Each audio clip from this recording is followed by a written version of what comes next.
بسم الله الرحمن الرحيم الحمد لله رب العالمين والعاقبة للمتقين والصلاة والسلام على أشرف الأنبياء والمرسلين وعلى آله وأصحابه أجمعين أما بعد۔ ہم کتاب الطہارہ کا باب المیاہ پڑھ رہے تھے، تو ہم نے 11 احادیث تک پڑھ لیا تھا۔ آج ہم انشاءاللہ حدیث نمبر 12 سے آگے آغاز کریں گے۔ یہ حدیث پانی میں مکھی گر جانے کے حکم کے حوالے سے ہے کہ اگر پانی کے اندر یا کسی بھی سائل چیز کے اندر، دودھ کے اندر، چائے کے اندر، کسی بھی مشروب کے اندر مکھی گر جائے تو کیا وہ مشروب یا وہ پانی یا وہ دودھ ناپاک ہو جائے گا یا وہ پاک ہی رہے گا؟ تو یہ حدیث جو ہے یہ ہمیں ایک اصول اور ضابطہ جو ہے وہ بتاتی ہے کہ اگر مکھی جو ہے وہ پانی میں گر جائے یا دودھ میں گر جائے یا کسی بھی مشروب میں گر جائے تو ہم کیا کریں۔ سیدنا ابو ہریرہ رضی اللہ تعالی عنہ سے روایت ہے، یہ معروف صحابی ہیں، ان کا تذکرہ پہلے بھی 2-3 دفعہ ہو چکا ہے۔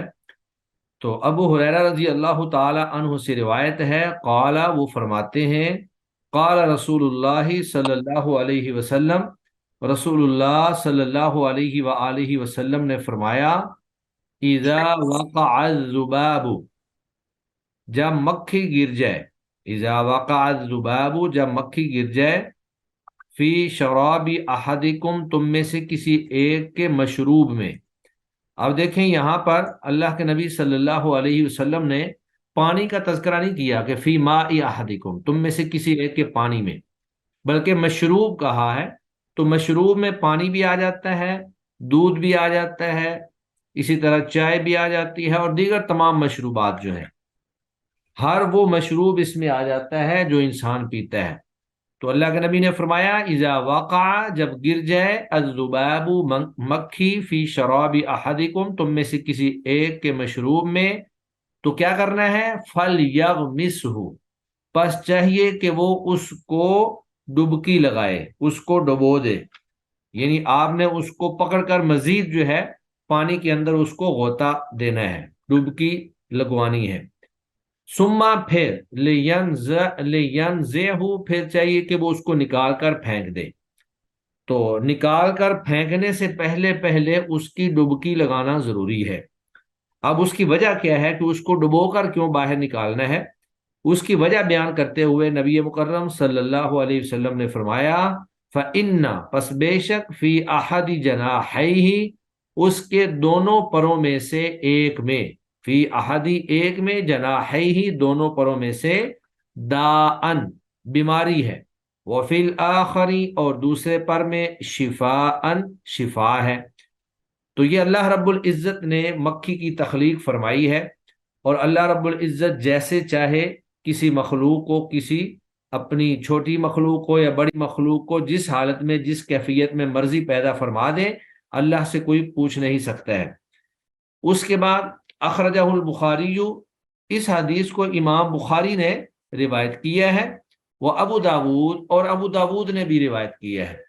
وزادہ، اور امام ابو داود نے کچھ الفاظ اس میں زیادہ نقل کیے ہیں، اور وہ یہ ہیں کہ وَإِنَّهُ، اور بے شک یہ مکھی جو ہے، یتقی، یہ بچنے کی کوشش کرتی ہے،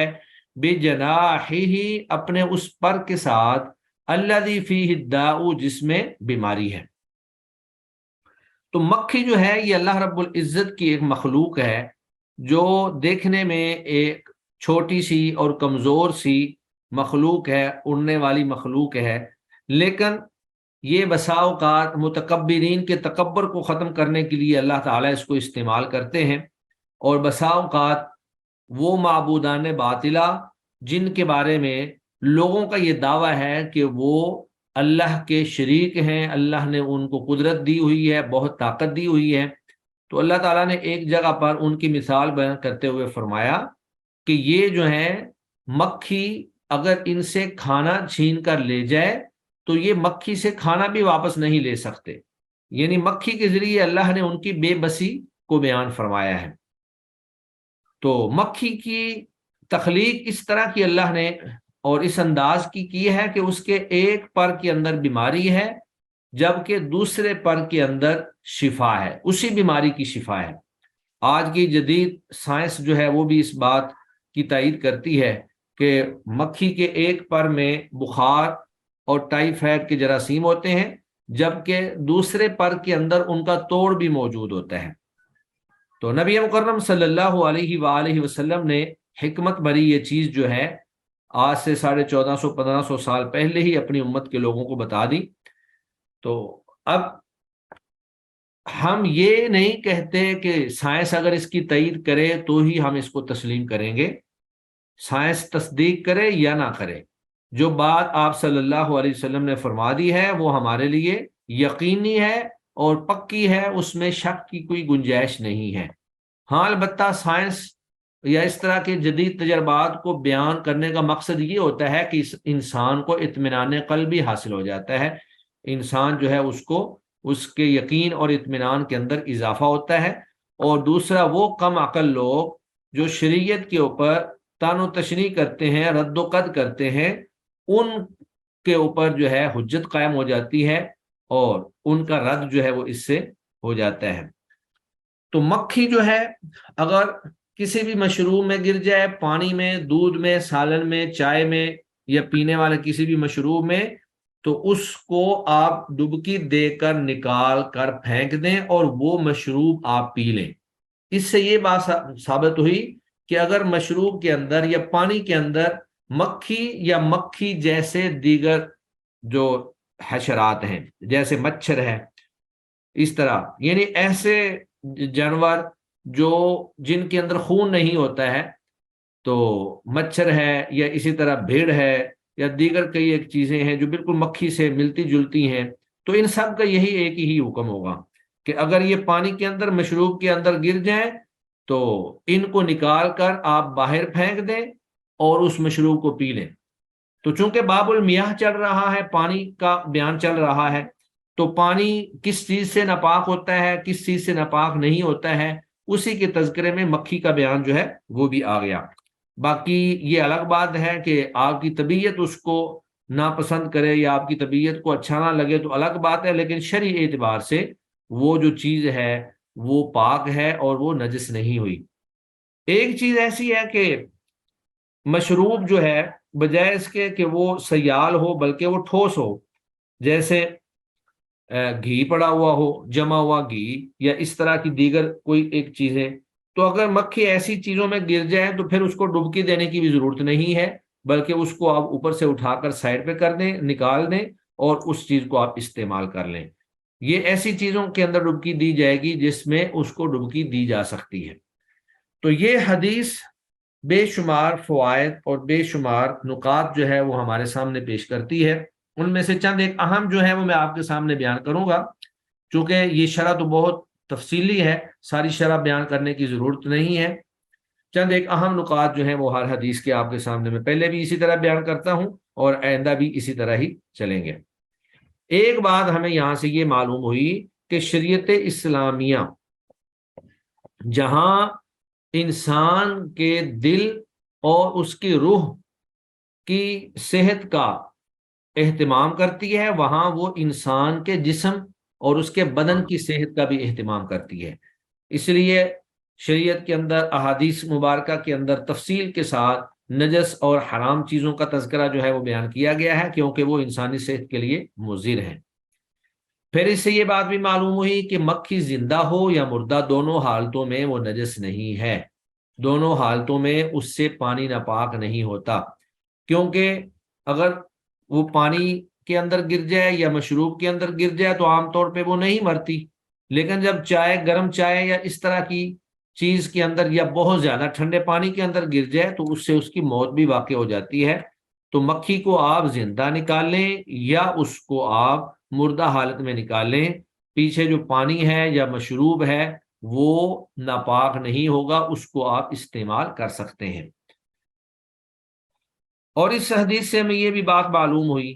کہ یہ اللہ رب العزت کی قدرت کاملہ کا ایک نمونہ ہے کہ اللہ تعالیٰ نے ایک چھوٹی سی معمولی سی شے کے اندر، معمولی سی مخلوق کے اندر اجتماع ضدین کر دیا ہے۔ یعنی دو متضاد چیزوں کو اللہ نے جمع فرما دیا ہے، اس کے اندر بیماری بھی رکھ دی ہے ایک پر کے اندر، اور دوسرے پر کے اندر اللہ تعالی نے اس کی شفا بھی رکھ دی ہے۔ مکھی کے نجس نہ ہونے یا مکھی کے کسی چیز میں گر جانے سے اس کو نکال دینے کے بعد اس چیز کو استعمال کرنے کا حکم اگرچہ یہ ہے کہ وہ استعمال کی جا سکتی ہے، لیکن بذات خود مکھی کو نگلنا یا مکھی کو کھانا یہ جو ہے یہ درست نہیں ہے، کیونکہ مکھی اگرچہ نجس نہیں ہے لیکن اس کو کھانا حرام ہے، اور ویسے بھی یہ انسان کی طبیعت کے خلاف بات ہے، آدمی اس چیز کو کراہت محسوس کرتا ہے کہ وہ ایسی چیز کو کھائے۔ باقی یہ رہا مسئلہ کہ مکھی جو ہے وہ جب کسی چیز میں گرتی ہے تو وہ بیماری والا پر ہی کیوں ڈبوتی ہے، اس کی کیا حقیقت ہے یا اس کی کیا حکمت ہے یہ اللہ ہی بہتر جانتے ہیں۔ اللہ رب العزت نے اس کو جس انداز میں پیدا کیا ہے اس کی کیا حکمت ہے وہ اللہ رب العزت جانتے ہیں، اور اللہ نے چونکہ ہمیں اس بارے میں کچھ نہیں بتایا لہذا ہم اس بارے میں کوئی مسئلہ بیان نہیں کر سکتے۔ اس کے بعد اگلی حدیث یہ ہے کہ کیا زندہ جانور کے جسم سے گوشت کا کوئی حصہ کاٹ لیا جائے تو کیا وہ گوشت کا جو حصہ کاٹا ہے آپ نے وہ آپ کے لیے کھانا حلال ہے یا حرام ہے؟ دور جاہلیت کے اندر یہ ایک بہت ہی کبھی ان کی عادت پائی جاتی تھی کہ وہ کسی بھی جانور کو ذبح کرنے سے پہلے وہ کہتے تھے کہ ہم نے اس کو ذبح تو چند دن بعد کرنا ہے، خاص طور پہ اونٹ کے حوالے سے ان کا یہ طرز عمل تھا کہ جانور کو ذبح نہ کرتے بلکہ اس کی جو کوہان ہے، زندہ اونٹ کی کوہان کا گوشت جو ہے وہ کاٹ لیتے اور اس کو پکا کر کھا لیتے اور جانور کو ذبح نہ کرتے۔ تو اس میں ایک تو یہ چیز جانور کے اوپر بہت تکلیف دہ ہوتی، اذیت ناک ہوتی کہ زندہ جانور کا آپ گوشت جو ہے وہ کاٹ لیں اور اس کو آپ کھائیں، اور دوسرا اس میں یہ ہوتا ہے کہ جب زندہ جانور کا گوشت کاٹا جاتا ہے تو اس گوشت کے اندر خون بھی موجود ہوتا ہے جو اس کے اندر ہی رہ جاتا ہے، اور خون کو اللہ تعالیٰ نے حرام قرار دیا ہے۔ تو ابو واقد اللیثی وعن ابی واقد اللیثی، ابو واقد اللیثی رضی اللہ تعالی عنہ سے روایت ہے۔ یہ ابو واقد اللیثی جو ہیں یہ بھی ایک معروف صحابی ہیں جن کا تعلق بنی عامر سے ہے، بنی عامر بن لیث،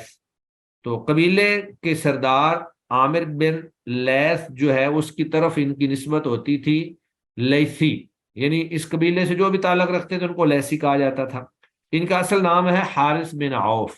اور ابو واقد جو ہے یہ ان کی کنیت ہے۔ یہ غزوہ بدر میں بھی شریک ہوئے اور اس کے بعد پھر انہوں نے مکہ میں رہائش اختیار کر لی، اور 65 یا 68 ہجری میں 57 برس کی عمر میں انہوں نے وفات پائی۔ تو ابو واقد اللیثی صحابی رسول جو ہیں وہ فرماتے ہیں قال، انہوں نے کہا قال رسول اللہ صلی اللہ علیہ وسلم، رسول اللہ صلی اللہ علیہ وسلم نے فرمایا، کیا فرمایا کہ ما قطیہ، گوشت کا وہ ٹکڑا یا چوپائے کے جسم کا وہ حصہ، ما قطیہ جو کاٹ لیا جائے، من البہیمتی چوپائے سے، وہی حیۃ اس حال میں کہ وہ چوپایا زندہ ہو، فہوا پس وہ کاٹا ہوا ٹکڑا جو ہے گوشت جو ہے، میتن وہ مردار کے حکم میں ہے۔ یعنی جب آپ نے زندہ جانور کا گوشت کا کوئی ٹکڑا کاٹ لیا تو وہ ٹکڑا جو ہے وہ پھر میت اور مردار کے حکم میں ہوگا، کیونکہ کسی بھی جانور کو حلال کرنے کا طریقہ یہ ہے کہ اس کو ذبح کیا جائے اور اس کے خون کو نکالا جائے۔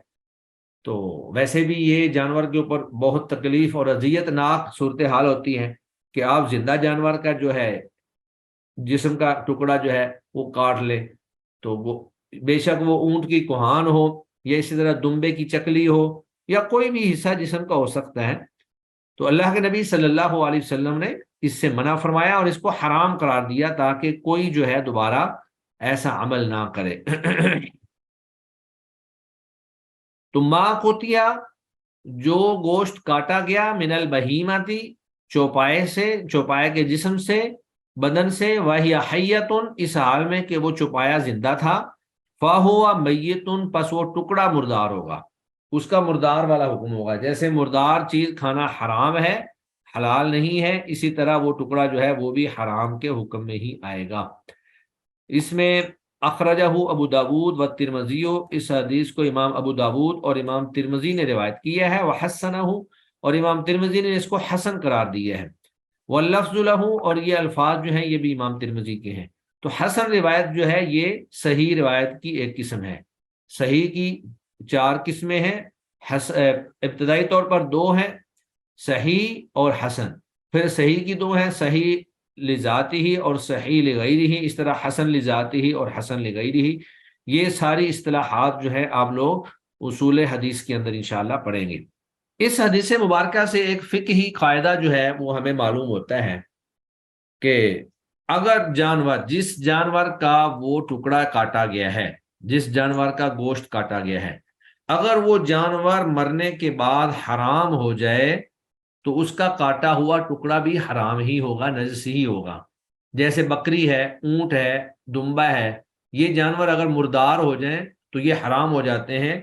تو اسی طرح ان کا کاٹا ہوا جو ٹکڑا ہے وہ بھی حرام ہوگا. بعض جانور ایسے ہوتے ہیں کہ وہ مرنے کے بعد بھی مردار بھی حلال ہوتے ہیں، جیسے مچھلی ہے، یا پیچھے ہم نے پڑھا ٹڈی ہے، ٹڈی اور مچھلی یعنی 2 مردار بھی حلال ہیں. تو ایسے جانور جو ہیں اگر ان کے جسم کا کوئی ٹکڑا زندہ کا بھی کاٹ لیا جائے تو وہ حلال ہوگا. اب مچھلی جو ہے، کئی دفعہ مچھلی زندہ ہوتی ہے تو اس کو اسی حالت میں ہی اس کو کاٹ دیا جاتا ہے، اس کے ٹکڑے کر دیے جاتے ہیں. تو یہ تو چھوٹی مچھلی ہے جو ہم فوری ٹکڑے کر لیتے ہیں، اور اگر بہت بڑی کوئی مچھلی ہو تو اس کا کوئی ٹکڑا اگر کاٹ لیا جائے تو وہ پاک ہوگا اور وہ آپ کھا سکتے ہیں. بعض چیزیں ایسی ہیں کہ مرنے کے بعد وہ پاک تو ہیں لیکن حلال نہیں ہے. جیسے انسان ہے، انسان کی حرمت مرنے کے بعد بھی قائم رہتی ہے کہ انسان مرنے کے بعد جو ہے اس کا جسم تو پاک ہی ہے مگر وہ حلال نہیں ہے. تو انسانی گوشت جو ہے اس کی حرمت کی بنیاد پر اس کو حرام قرار دیا گیا ہے. انسانی گوشت جو ہے وہ کھانا درست نہیں ہے، جائز نہیں ہے. تو اس حدیث سے ہمیں چند ایک چیزیں جو ہیں وہ ہمیں معلوم ہوئی. پہلی بات یہ معلوم ہوتی ہے کہ اگر کوئی صاحب علم لوگوں کو کوئی غلط کام کرتے ہوئے، خلاف شرع کام کرتے ہوئے دیکھے تو اسے متنبہ فرمائے. تو جس طرح اللہ کے نبی صلی اللہ علیہ وسلم نے لوگوں کو دیکھا کہ وہ زندہ جانوروں کے اعضاء کاٹ لیتے ہیں تو آپ صلی اللہ علیہ وسلم نے اسے منع فرما دیا کہ یہ تمہارے لیے درست نہیں ہے. پھر اس سے یہ بات بھی معلوم ہوئی کہ نبی کریم صلی اللہ علیہ وسلم امت تک اللہ کے احکام پہنچانے کے کس قدر حریص تھے. آپ کی یہ کوشش ہوتی تھی کہ آپ ہر وہ چیز جو اللہ کی طرف سے آئی ہے وہ جو ہے وہ امت تک پہنچا دیں. علماء نے اس میں سے 2 چیزیں مستثنا کی ہیں. اس کی وجہ بھی یہ ہے کہ وہ چیزیں وہ گوشت نہیں ہوتی ہیں، وہ ایک الگ ہی ایک چیز ہوتی ہے. مثلا ہرن جو ہے، ہرن کی جو ناف ہوتی ہے، اس کا نافایا، اس میں جو کستوری ہوتی ہے، اس کو اگر الگ کر لیا جائے تو یہ ہرن کا جو نافع ہے یہ ہرن کو تکلیف نہیں دیتا اگر اس کو الگ کر لیا جائے. یہ ایسے ہی ہے جیسے انسان کے جسم کے بال ہوتے ہیں یا ناخن ہوتے ہیں، تو اگر ہرن کا نافع جو ہے اس کو اس سے الگ کیا جائے تو اس سے ہرن کو کوئی تکلیف نہیں ہوتی ہے. دوسری شکل جو ہے وہ اہل علم نے یہ بیان کی ہے کہ تریدہ کا مطلب یہ ہوتا تھا کہ وہ لوگ، کئی ایک لوگ مل کر جو ہے وہ کسی جانور کو شکار کرنے کے لیے اس کا پیچھا کرتے، اور جب اس کا پیچھا کرتے تو یکدم ایک ہی دفعہ میں کئی لوگ جو ہیں اس کے اوپر تلواروں سے حملہ کر دیتے اور وہ جانور جو ہے وہ یکدم ٹکڑوں میں تقسیم ہو جاتا. تو اب وہ جو ٹکڑا حاصل ہوا ہے وہ ٹکڑا جس کے پاس جو ٹکڑا آیا تھا وہ اس کو پھر لے لیتا اور وہ اس کا حقدار ہوتا تھا. تو یہ مخصوص شکلیں ہیں جو اہل علم نے اس میں سے مستثنا کی ہیں. اس کے بعد اگلا باب ہے باب الآنیہ، برتنوں کا بیان. اب برتنوں کا بیان جو ہے ہونا تو کتاب الاطعمہ کے اندر چاہیے تھا، کھانے پینے کی جو کتاب ہے اس کے اندر برتنوں کا تذکرہ ہونا چاہیے تھا. لیکن یہاں پر اس لیے بیان کر دیا گیا چونکہ ہم پیچھے باب المیاہ پڑھ رہے ہیں، پانی کا بیان. تو برتن جو ہیں ان کے اندر پانی استعمال کیا جاتا ہے، پانی پیا جاتا ہے، کھانا کھایا جاتا ہے، تو لہٰذا ایسے برتن جن کے اندر عموماً حرام چیز کھائی جاتی ہو اور وہ حرام چیزوں کے حوالے سے برتن مشہور ہوں، تو ایسے برتنوں کا استعمال جو ہے وہ درست نہیں ہے، منع ہے۔ اور پھر بعض ایسے برتن ہیں جن کے اندر کھانا پینا جو ہے وہ تکبر کی، فخر و مباحات کی علامت ہے، عیش و عشرت کی علامت ہے، اور ایک مومن آدمی جو ہے اس کے لیے نہ تو تکبر کرنا جائز ہے اور نہ ہی اس کے لیے عیش و عشرت کے معاملات اور دنیا کے اندر آپ کہہ لیں کہ جنت کے برتن دنیا کے اندر استعمال کرنا، یہ اللہ رب العزت جو ہے اس کو ایک مومن کے لیے پسند نہیں کرتے۔ مومن کی زندگی جو ہے وہ بالکل سادہ ہوتی ہے اور وہ فخر و مباحات سے پاک ہوتی ہے، سادہ اور شریعت کے مطابق۔ تو سب سے پہلی حدیث اس میں حضرت حذیفہ بن یمان رضی اللہ تعالی عنہ سے مروی ہے۔ حضرت حذیفہ جو ہے ان کا نام حذیفہ ہی تھا اور ان کی کنیت ابو عبداللہ ہے۔ آپ ایک مشہور صحابی ہیں، آپ کے باپ بھی صحابی تھے، یمان رضی اللہ تعالی عنہ۔ آپ کو نبی مکرم صلی اللہ علیہ وسلم کے رازدان کا لقب دیا جاتا تھا، یعنی اللہ کے نبی صلی اللہ علیہ وسلم نے منافقین کے نام جو ہیں وہ حضرت حذیفہ کو بتائے ہوئے تھے، لیکن ان کو یہ کہا تھا کہ آپ نے کسی کو بتانا نہیں ہے۔ تو اللہ کے نبی صلی اللہ علیہ وسلم کی وفات کے بعد حضرت عمر رضی اللہ تعالی عنہ نے حضرت حذیفہ رضی اللہ تعالی عنہ سے پوچھا کہ آپ مجھے بھی ان منافقین کے نام بتا دیں جو آپ کو اللہ کے نبی نے بتائے ہیں، تاکہ میں ان کی نماز جنازہ میں شرکت نہ کروں۔ تو حضرت حذیفہ نے کہا کہ یہ اللہ کے نبی کی امانت تھی، میں نہیں بتا سکتا۔ تو حضرت عمر رضی اللہ تعالی عنہ نے خیر اس پہ پھر اصرار نہیں کیا کہ اگر اللہ کے نبی نے منع فرمایا ہے تو پھر میں بھی اصرار نہیں کرتا۔ لیکن حضرت عمر جو ہیں وہ ایک کام کرتے تھے کہ جب بھی کوئی شخص فوت ہوتا تو اس کے جنازے میں اگر حضرت حذیفہ جو ہیں وہ شریک ہوتے تو حضرت عمر بھی اس جنازے میں شرکت کر لیتے، اور اگر حضرت حذیفہ اس میں شریک نہ ہوتے تو حضرت عمر جو ہیں وہ بھی اس میں شرکت نہیں کیا کرتے تھے۔ بہرحال حضرت حذیفہ جو ہے ایک معروف صحابی رسول ہیں، تو ان سے یہ بات روایت ہے، انہوں نے کہا رسول اللہ صلی اللہ علیہ وسلم نے فرمایا لا تشربو، نہ تم پانی پیو یا نہ تم پیو، کچھ بھی نہ پیو، مشروبات نہ پیو، فی آنیت الذہب والفضۃ، سونے اور چاندی کے برتنوں میں، ولا تأکلوا، اور نہ ہی تم کھاؤ، فی صحافہما، ان کی رکابیوں میں۔ صحاف اصل میں کہتے ہیں تھال نما جو برتن ہو چوڑائی کے اندر، اس کو آپ رکابی بھی کہہ سکتے ہیں یا اس کو آپ تھال نما جو ہے کہہ سکتے ہیں۔ تو ولا تاکلوا، اور نہ ہی تم کھاؤ، یعنی نہ ان میں پیو اور نہ ہی تم ان میں کھاؤ۔ تو پینے کا برتن جو ہوتا ہے وہ اور انداز کا ہوتا ہے، اور جو کھانے کا برتن ہوتا ہے وہ اور انداز کا ہوتا ہے، تو نہ ہی ان میں تم کھاؤ۔ فَإِنَّهَا، اس کی آگے پھر اللہ کے نبی نے وجہ بیان فرمائی کہ فَإِنَّهَا، بے شک یہ برتن یعنی سونے اور چاندی کے کھانے پینے کے برتن جو ہیں، لہم، ان کافروں کے لیے، فی الدنیا، دنیا میں ہے، وَلَكُمْ، اور تمہارے لیے، فی الآخرہ، آخرت میں ہے۔ یعنی اللہ رب العزت اہل ایمان کو، جنتیوں کو جنت کے اندر سونے اور چاندی کے برتن جو ہیں وہ مہیا کریں گے۔ اب بہت ساری نعمتیں ایسی ہیں جو اللہ چاہتے ہیں کہ اہل ایمان صرف جنت کے اندر جا کر ان نعمتوں سے لطف اندوز ہوں، دنیا کے اندر وہ نعمتیں جو ہیں اللہ تعالیٰ نے، وہ چیزیں جو ہیں اللہ تعالیٰ نے مومنوں پر استعمال کرنا منع کر دی ہیں، جیسے سونے اور چاندی کے برتن ہیں، یا اسی طرح شراب کے بارے میں اللہ کے نبی نے فرمایا کہ جنتیوں کو شراب جو ہے وہ پلائی جائے گی، اگرچہ وہ شراب بہت اعلیٰ ہوگی، اس شراب جیسی نہیں ہوگی۔ تو لیکن ایک جگہ اللہ کے نبی نے فرمایا، جیسے یہاں پر برتنوں کے بارے میں ہے، کہ جو شخص دنیا کی شراب پیتا ہے وہ آخرت میں جنت کی شراب سے محروم ہو جائے گا۔ تو یہ چیزیں جو ہے اللہ تعالیٰ نے اہل ایمان کے لیے آخرت میں رکھی ہیں۔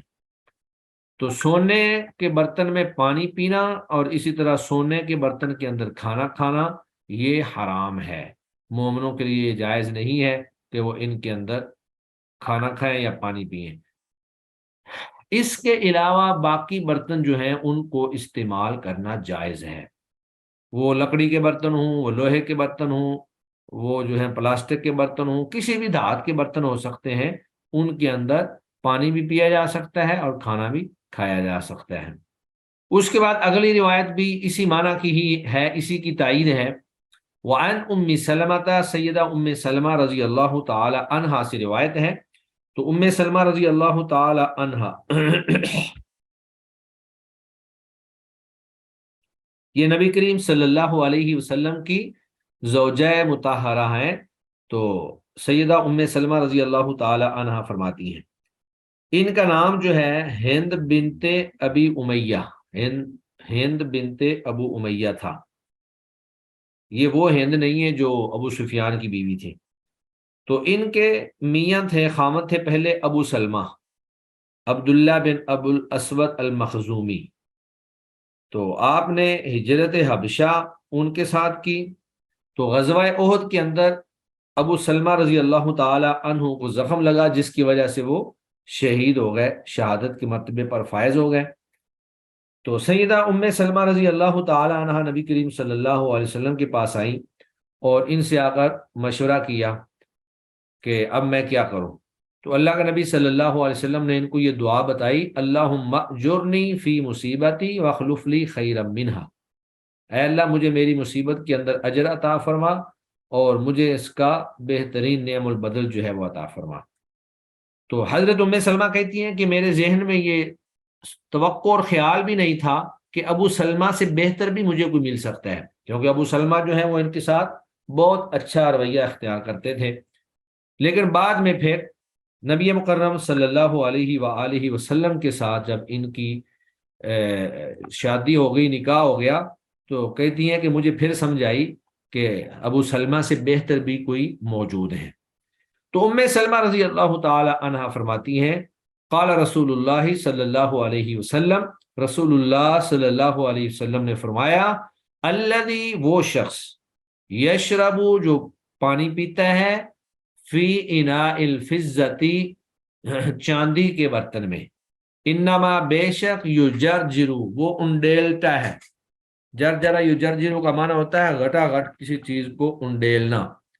بے شک وہ انڈیلتا ہے، ڈالتا ہے، فی بطنی ہی اپنے پیٹ میں، نارا جہنم جہنم کی آگ۔ تو گویا کہ سونے اور چاندی کے برتن میں کھانا پینا ایسی ہے کہ جیسے جہنم کی آگ جو ہے وہ آپ کھا رہے ہیں۔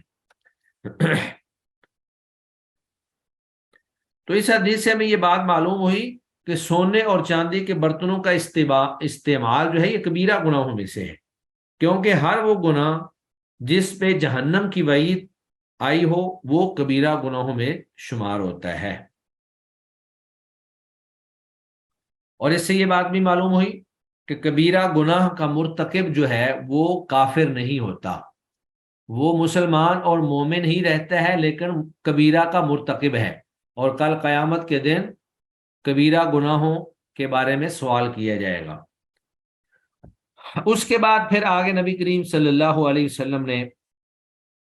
جانوروں کی کھال کے استعمال یا کھالوں کے برتن، چونکہ برتنوں کا استعمال چل رہا ہے باب الآنیہ، تو اس دور میں کھالوں کا استعمال جو ہے وہ مشکیزہ بھی ایک برتن کے طور پہ ہی ہے، یا پھر کئی ایک طرح کے برتن جو ہیں وہ کھال سے بناتے تھے اور ان کو استعمال کرتے تھے۔ اب کھال جو ہے اگر تو وہ کسی مردہ جانور کی ہے تو کیا اس کو استعمال کرنا درست ہے یا نہیں، اس حوالے سے میں پہلے آپ کو موقف بیان کر دیتا ہوں کہ خنزیر اور کتے کے علاوہ ہر جانور کی کھال کو جب رنگ کر لیا جائے، یعنی اس کی دباغت کر دی جائے، دباغت کا ایک خاص طریقہ ہوتا ہے کہ کھالوں کو پہلے پانی لگاتے ہیں، پھر کیکر کی چھال یا مختلف کیمیکل سے اس کی صفائی کرتے ہیں۔ تو جو جانور تو حلال ہیں اور ذبح کر کے ان کی کھال کو اتارا جائے اس میں تو کسی کا کوئی اختلاف نہیں ہے، جیسے بکری ہے، بھینس ہے،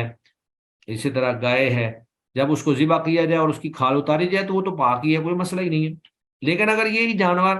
مردار ہو جائیں تو ان جانوروں کی کھال کو اگر اتار کر دباغ دیا جائے، اس کی دباغت کر دی جائے، آپ کہہ لیں کہ مرچ اس کو مسالہ لگا کر اس کو پاک کر لیا جائے، چمڑے کو صاف کر لیا جائے تو مردہ جانور کی کھال بھی پاک ہو جاتی ہے۔ اور وہ جانور جن کا کھانا حرام ہے، جیسے گدھا ہے یا اور کوئی جانور، سوائے کتے کے اور سوائے خنزیر کے۔ خنزیر اور کتے کو علماء کہتے ہیں کہ یہ نجس العین ہے، اور نجس العین سے مراد یہ ہے کہ اس کی نجاست کو جتنا بھی پاک کریں گے وہ پھر بھی نجاست کی نجاست ہی رہے گی، وہ پاک نہیں ہو سکتی ہے۔ تو باقی جانوروں کو اگر ان کی کھال کو بھی دباغ دیا جائے، ان کو پاک کر لیا جائے، رنگ کر دیا جائے، تو وہ بھی استعمال کے قابل ہو جاتی ہیں اور وہ طاہر ہو جاتی ہیں، پاک ہو جاتی ہیں۔ تو یہاں چند ایک روایات جو ہے اسی معنی کی بیان کی گئی ہیں، 3-4 روایات ہیں اور سب کا ایک ہی معنی ہے۔ سب روایات کو پڑھ کر ہم ان کا مفہوم جو ہے، اس میں سے نکلنے والے نقاط جو ہیں وہ آپ کے سامنے پیش کریں گے۔ وعن ابن عباس رضی اللہ عنہما، سیدنا عبداللہ بن عباس رضی اللہ عنہما سے روایت ہے، قال انہوں نے کہا، قال رسول اللہ صلی اللہ علیہ وسلم، رسول اللہ صلی اللہ علیہ وسلم نے فرمایا، اذا دوبگا، جب دباغت کا دے دی جائے، اس کو اردو میں کہتے ہیں جب رنگ دیا جائے، تو لفظی طور پر تو ہم یہی کہیں گے، لیکن اس کا ایک پروسیجر ہوتا ہے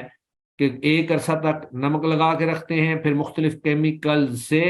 اس کھال کے اندر موجود پانی اور تمام رطوبتوں کو نکال لیا جاتا ہے حتیٰ کہ وہ خشک چمڑا بن جاتا ہے۔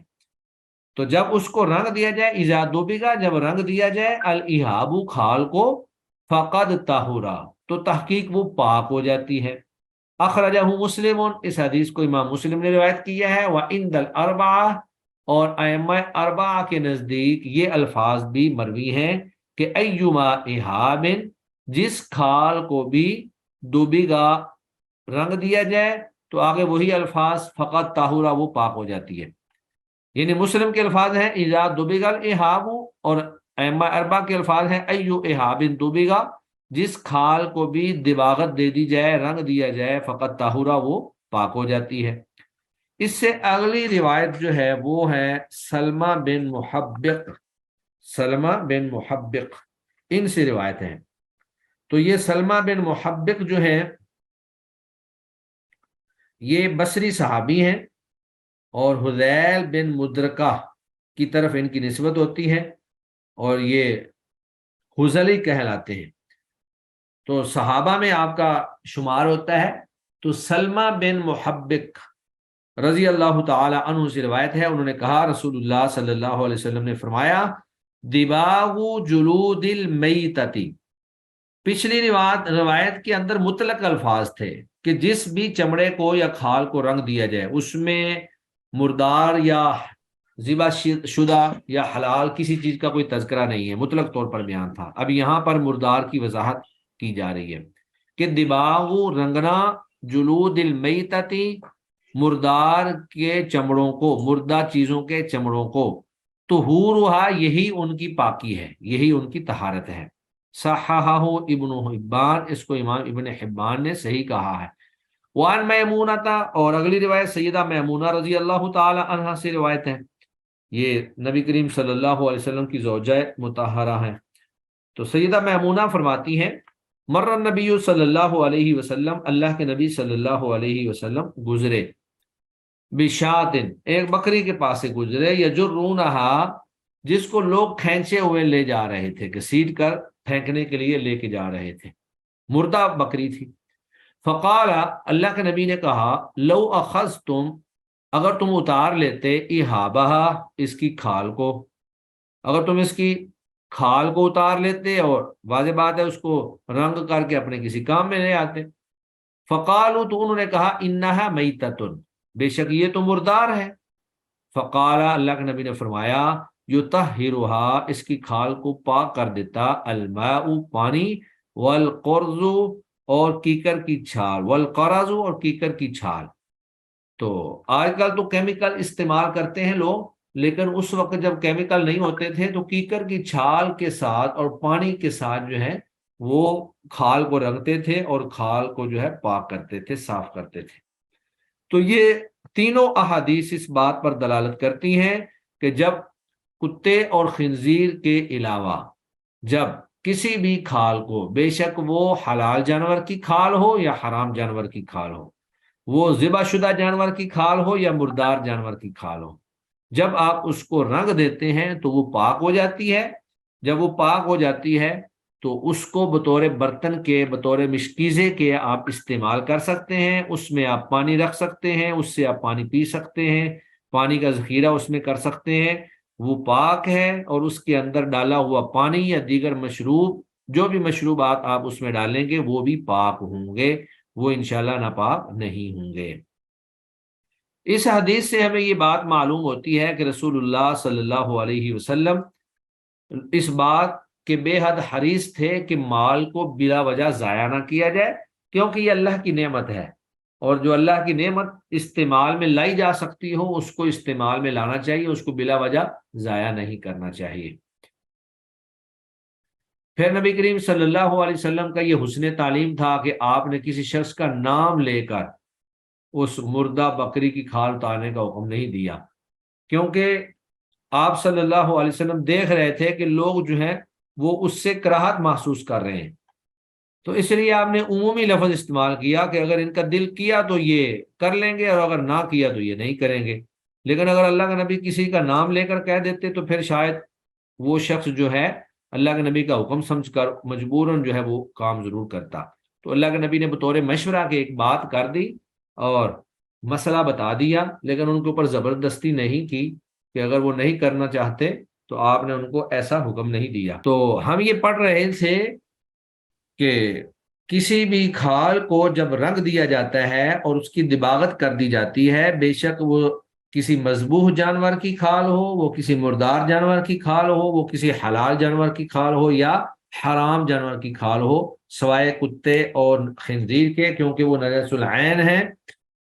تو اس کو جب دباغ دیا جائے، اس کو رنگ کر دیا جائے تو وہ پاک ہو جاتی ہے۔ اس کا آپ برتن بنا کر استعمال کر سکتے ہیں، اس کے اندر آپ کوئی بھی استعمال کی چیز جو ہے، کھانے کی چیز، گھی وغیرہ، شہد یا گھر کی اور چیزیں جو ہیں آپ اس میں رکھ سکتے ہیں۔ جب وہ خود پاک ہے تو انشاءاللہ اس کے اندر رکھی ہوئی ہر چیز وہ بھی پاک ہی رہے گی۔ اسی سے متعلقہ جو ہے وہ آگے دو تین روایات موجود ہیں، ان میں سے ایک ہم حدیث پڑھ لیتے ہیں، چونکہ یہ برتنوں کا بیان ہی چل رہا ہے۔ تو بسا اوقات ایسا ہوتا ہے کہ برتن بظاہر بذات خود جو ہے نجس نہیں ہے، لیکن اس کو استعمال کرنے والے لوگ جو ہیں وہ نجس چیزوں کے لیے استعمال کرتے ہیں، مطلب کافروں کے برتن جو اس کے اندر حرام چیز یا خنزیر کا گوشت یا اس طرح کی چیزیں استعمال کرتے ہیں، اور آدمی ایسے علاقے میں موجود ہو جہاں اس کے پاس برتن نہ ہوں، تو کیا آدمی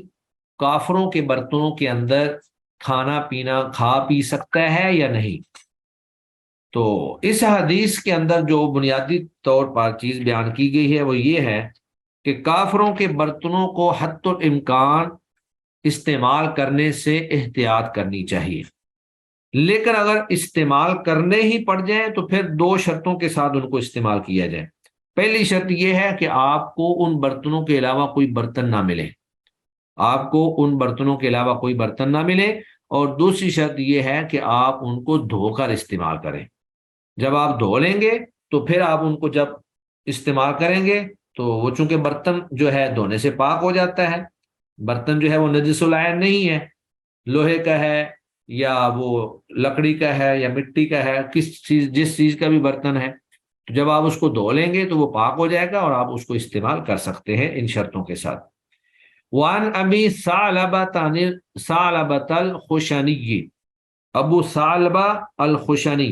رضی اللہ تعالی عنہ سے روایت ہے، یہ بھی ایک معروف صحابی ہیں، ان کا تعلق جو ہے وہ قبیلہ قضاع سے تھا، تو آپ جو ہے بیت رضوان میں بھی شامل تھے۔ ان کو ان کی قوم کی طرف جب بھیجا گیا تو انہوں نے اپنی قوم کو اسلام کی دعوت دی، اور ساری کی ساری قوم جو ہے وہ ان کی دعوت پر لبیک کہتے ہوئے مسلمان ہو گئے۔ آپ جو ہے شام میں قیام پذیر ہو گئے اور 75 ہجری میں آپ نے وفات پائی، اور آپ کی موت بہت ہی شاندار ہوئی کہ آپ نماز پڑھ رہے تھے سجدہ کی حالت میں، جب آپ سجدے میں گئے تو وہیں پر آپ کی جو روح ہے وہ پرواز کر گئی۔ دوبارہ آپ ایک صحابی ہیں۔ وعن ابی ثعلبۃ الخشنی، ابو ثعلبہ الخشنی سے روایت ہے، قال انہوں نے کہا، قلت میں نے کہا، یا رسول اللہ، اے اللہ کے رسول، انا بارض قوم، ہم ایسی قوم کی سرزمین میں رہتے ہیں یا ہوتے ہیں بسا اوقات، اہل کتاب، جو کہ اہل کتاب ہیں، تو کیا افنأکلوا، کیا ہم کھا لیں، فی آنیاتہم، ان کے برتنوں میں، کیا ہم ان کے برتنوں میں کھانا کھا سکتے ہیں؟ تو اللہ کے نبی صلی اللہ علیہ وسلم نے فرمایا، لا تأکلوا فیہا، آپ ان کے برتنوں میں مت کھائیں، الا، سوائے اس کے، سوائے اس صورت میں کہ اللہ تجدو غیرہا، کہ آپ نہ پائیں ان برتنوں کے علاوہ کوئی برتن، یعنی وہاں پر ان برتنوں کے علاوہ کوئی برتن جو ہے وہ دستیاب ہی نہ ہو، تو کیا کریں پھر آپ؟ ایک تو یہ ہے کہ آپ کو کوئی اور برتن نہ مل رہا ہو، دوسرا یہ ہے کہ فَاغْسِلُوهَا، آپ اس کو دھو لیں، یعنی دوسری شرط یہ ہے کہ آپ اس کو دھو لیں، وَكُلُوا فِيهَا، اور پھر اس میں آپ کھائیں، تو برتن کو دھو کر اس میں آپ کھانا کھا سکتے ہیں، بے شک وہ کافروں کا برتن ہی کیوں نہ ہو۔ تو اس حدیث سے ہمیں یہ بات معلوم ہوتی ہے کہ اہل کتاب کے علاقوں میں سکونت اختیار کی جا سکتی ہے، لیکن یہ جواز مطلق طور پر نہیں ہے، بلکہ یہ اس وقت جائز ہے جب آپ اپنے ایمان اور اپنے دین کی حفاظت کر سکیں۔ اگر آپ کافروں کے ملک کے اندر جا کر، اہل کتاب کے ملک کے اندر جا کر رہ رہے ہیں، اور آپ اپنے ایمان کی، اپنے دین کی، اپنی اولاد کے ایمان اور دین کی حفاظت نہیں کر سکیں، تو پھر آپ کو ان کے علاقوں میں رہنے کی اجازت نہیں ہے، کیونکہ قرآن مجید میں اللہ فرماتے ہیں کہ کچھ لوگ جو ہیں، جب اللہ کے فرشتے انہیں فوت کریں گے اس حال میں کہ وہ اپنی جانوں پر ظلم کر رہے ہوں گے، تو وہ فرشتے ان سے کہیں گے کہ تم کس حالت میں تھے؟ تو وہ کہیں گے کننا مستضعفین فی الارض، ہم زمین میں بہت کمزور تھے، تو وہ فرشتے آگے سے ان سے کہیں گے علم تکن ارض اللہ واسعہ، کہ اللہ کی زمین جو ہے وہ کشادہ نہیں تھی، آپ اس میں ہجرت کر جائیں۔ پھر ایسے لوگوں کے بارے میں اللہ نے فرمایا فَأُولَٰئِکَ مَأْوَاهُمْ جہنم، ان کا ٹھکانہ جہنم ہے اور بدترین ٹھکانہ ہے۔ تو بہرحال یہ ایک بہت ہی نازک مسئلہ ہے کہ اگر آپ کو اپنے دین کا اندیشہ ہے، دین کے ضائع ہونے کا اندیشہ ہے، تو پھر آپ کو چاہیے کہ آپ اہل کتاب یا غیر مسلم اور کافروں کے ملک میں یا ان کے علاقوں میں آپ رہائش نہ رکھیں۔ اس حدیث سے ہمیں یہ بات بھی معلوم ہوئی کہ صحابہ کرام رضوان اللہ علیہم اجمعین دین سیکھنے کے بارے میں بہت اہتمام کرتے تھے اور بے حد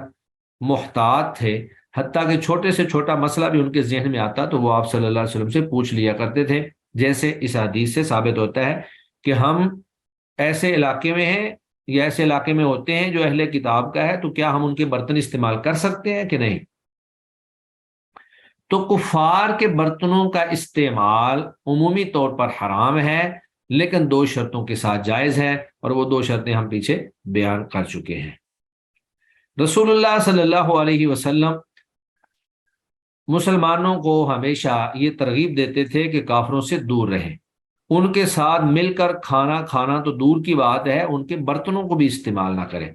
کیونکہ جب کفار کے ساتھ بہت زیادہ قربت ہوتی ہے، ان کے ساتھ میل جول بڑھتا ہے، تو پھر یہ ہے کہ انسان کے دل کے اندر دینی حمیت اور غیرت جو ہے وہ کم ہو جاتی ہے، اور انسان بہت ساری چیزوں پہ ان کے ساتھ کمپرومائز کرنا شروع کر دیتا ہے۔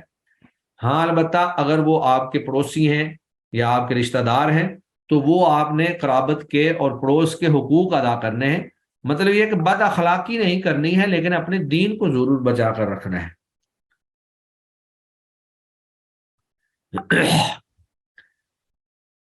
تو اس حدیث سے ہمیں یہ بات معلوم ہوتی ہے کہ کافروں کے برتن آپ دو شرطوں کے ساتھ جو ہے استعمال کر سکتے ہیں، ایک تو یہ ہے کہ آپ کو اس کے علاوہ برتن نہ مل رہے ہوں، اور دوسری بات یہ ہے کہ آپ جو ہے ان کو دھو لیں۔ اس کے بعد پھر برتنوں سے متعلق ہی دو روایات موجود ہیں، میں چاہتا ہوں کہ یہ چلیں باب ہم پورا ہی کر دیں۔ نبی کریم صلی اللہ علیہ وآلہ وسلم اور ان کے صحابہ نے ایک مشرکہ عورت کے مشکیزے سے وضو کیا۔ حدیث تو اتنی ہے، لیکن اس حدیث میں واقعہ یہ ہے کہ اللہ کے نبی صلی اللہ علیہ وسلم اور صحابہ جو ہیں وہ سفر میں تھے، تو پانی جو ہے وہ ختم ہو گیا۔ تو اللہ کے نبی صلی اللہ علیہ وسلم نے دو آدمیوں کو پانی کی تلاش کے لیے بھیجا، تو انہوں نے دیکھا کہ ایک عورت جو ہے وہ اپنے اونٹ پر مشکیزیں لاد کر پانی کے جا رہی ہے۔ تو جب انہوں نے اس سے پوچھا کہ آپ کہاں سے پانی لا رہی ہو، تو اس نے بہت لمبا سفر بتایا کہ بہت دور سے وہ پانی لے کے آ رہی ہے۔ چنانچہ وہ دونوں صحابی جو ہے اس عورت کو پانی سمیت مشکیزوں سمیت لے کر اللہ کے نبی صلی اللہ علیہ وسلم کے پاس آ گئے۔ آپ صلی اللہ علیہ وسلم نے ان مشکیزوں کے منہ کھول کر ان پر پھونک ماری، پھر سب کو اس سے پانی پینے کا حکم دیا۔ آپ نے سب نے خود بھی پانی پیا، اپنے جانوروں کو بھی پلایا، اور یہ تقریباً 80 کے قریب لوگ تھے۔ اور پھر جب سب نے خود بھی پی لیا، جانوروں نے بھی پی لیا، تو صحابہ بیان کرتے ہیں کہ مشکیزوں کا پانی جو ہے وہ بالکل کم نہیں ہوا۔ تو یہ آپ صلی اللہ علیہ وسلم کا ایک معجزہ تھا۔ تو یہاں پر مشکیزے کا تذکرہ اس لیے کیا گیا ہے کیونکہ مشرکین جس انداز میں ذبح کرتے تھے اس کو اسلام نے معتبر نہیں جانا۔ تو گویا کہ آپ سمجھ لیں کہ ایک جانور مردار، اور پھر اس مردار جانور کی کھال کا بنایا گیا مشکیزہ، اور پھر اس مشکیزے میں موجود پانی کو آپ صلی اللہ علیہ وسلم نے پینے کے لیے بھی استعمال کیا اور اس کو وضو کے لیے بھی استعمال کیا، جو اس بات پر دلالت کرتا ہے کہ اگر کسی بھی حرام مردار جانور کی کھال کو رنگ دیا جائے تو وہ پاک ہو جاتی ہے، اور اس کے اندر موجود مشروب یا کھانا جو بھی ہو وہ سارے کا سارا پاک ہوتا ہے، اس کو استعمال کیا جا سکتا ہے۔ تو وان عمران بن حسین، سیدنا عمران بن حسین رضی اللہ تعالی عنہ سے روایت ہے، یہ بھی قبیلہ خزاعہ قاب کے صحابہ میں سے ہیں۔ تو فرماتے ہیں، لمبی حدیث ہے، یہاں پر صرف اس کا ایک چھوٹا سا ٹکڑا جو ہے وہ بیان کیا گیا ہے کہ ان نبی صلی اللہ علیہ وسلم، بے شک نبی کریم صلی اللہ علیہ وسلم اور ان کے صحابہ نے توضؤ وضو کیا من مزادتا، مشکیزے سے، امراتن مشرکاتن، ایک مشرک عورت، یعنی ایک کافر اور مشرکہ عورت کا جو مشکیزہ تھا اس سے انہوں نے وضو کیا۔ اور اس کے بعد جو آخری حدیث ہے وہ یہ ہے کہ ویسے تو مطلق طور پر کسی بھی سونے اور چاندی کے برتن میں پانی پینا جائز نہیں ہے، حرام ہے، لیکن اگر کسی برتن میں معمولی سی چاندی لگی ہوئی ہو ضرورت کے تحت، مثلا برتن کہیں سے ٹوٹ گیا ہے، تو اگر اس ٹوٹے ہوئے برتن کو چاندی کی تار کے ساتھ جوڑا گیا ہو تو وہ برتن آپ استعمال کر سکتے ہیں، کیونکہ وہ برتن جو ہے وہ چاندی یا سونے کا نہیں ہے، وہ تو صرف جوڑنے کے لیے ایک تار جو ہے وہ استعمال کی گئی ہے۔ تو وعن انس بن مالک، سیدنا انس بن مالک رضی اللہ تعالیٰ عنہ سے روایت ہے، ان قدح النبی، بے شک نبی کریم صلی اللہ علیہ وسلم کا پیالہ ان کا سرا، وہ ٹوٹ گیا، فاتخذ مکان الشعبی، تو آپ صلی اللہ علیہ وسلم نے پکڑا ٹوٹی ہوئی جگہ کو یا جوڑ دیا، فتخذ آپ نے جوڑ دیا، مکان الشعبی ٹوٹی ہوئی جگہ کو، سلسلتن ایک زنجیر کے ساتھ یا ایک تار کے ساتھ، من ذہب من فضۃ، چاندی کی، تو چاندی کی تار کے ساتھ اس پیالے کو جوڑ دیا گیا۔ تو اس حدیث سے ہمیں یہ بات معلوم ہوتی ہے کہ نبی کریم صلی اللہ علیہ وسلم اپنی چیزوں کی حفاظت فرماتے تھے، اور اگر ان میں سے کوئی چیز ٹوٹ جاتی یا اس کو مرمت کرنے کی ضرورت ہوتی تو آپ صلی اللہ علیہ وسلم خود ہی کر لیا کرتے تھے، جس طرح دیگر کئی ایک احادیث سے یہ بات معلوم ہوتی ہے کہ آپ اپنے جوتوں کو گانٹھ لیتے، کپڑوں کی سلائی کر لیتے،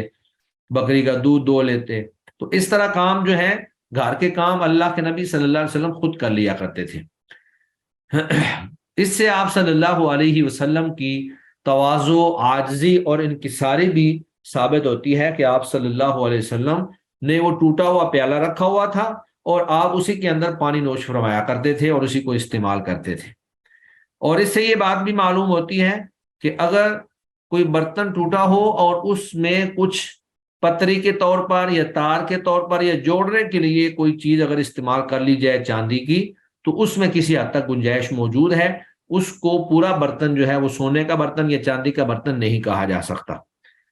تو یہ باب الآنیہ تھا جس کے اندر برتنوں کا تذکرہ آیا ہے۔ تو کتاب الطہارہ کے اندر برتنوں کو اس لیے بیان کیا گیا کیونکہ برتنوں کے اندر کھانے پینے کی چیزیں ہوتی ہیں، اور اس بات کی وضاحت ہے کہ ہم کون سے برتنوں کے اندر کھانا پینا کھا پی سکتے ہیں اور کون سے برتنوں کے اندر کھانا پینا کھانا ہمارے لیے جائز اور درست نہیں ہے، کون سے برتن جو ہیں وہ پاک ہیں اور کون سے برتن جو ہیں وہ پاک نہیں ہیں۔